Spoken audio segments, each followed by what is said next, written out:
katika hii shida. Huyu jamaa alimpiga binti kabari huku akimtaka binti aweze kufungua ule mkanda na kuweza kutoka pale. Binti alikuwa anatafuta namna ya kuweza kujitetea. Hali ilizidi kuwa mbaya katika ndege. Wakati anajitetea alikutana na Uma ambaye aliweza kuchoma yule jamaa katika mkono wake na jamaa akaweza kumwachia.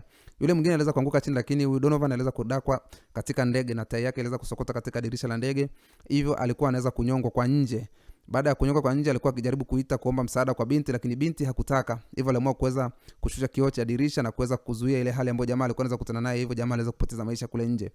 Baada ya hapo, ndege iliweza kupoteza umeme wake na ilianza kuingia moja kwa moja katika bahari, ambayo binti alishangaa sana, amini kabisa kifo chake kimeweza kukaribia. Ndege iliweza kuingia ndani ya maji moja kwa moja na ikaanza kwenda kuzama.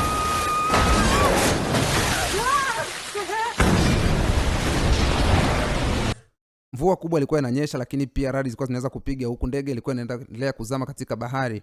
Binti alianza kufungua ule mkanda wake kwa sababu maji yalizidi kuwa mengi ndani ya ndege na ikaribia kaza kumfika katika kimo cha shingo, ama tunasema maji ya mdomo. Baada ya hali ile kuwa mbaya, maji yaliweza kumzidi binti na anaweza kuingia ndani ya maji moja kwa moja, huku bado mkanda wake ulikuwa umeng'ang'ania katika suruali. Binti alikuwa akijaribu kupambana kuweza kufungua ule mkanda, huku ndege ilikuwa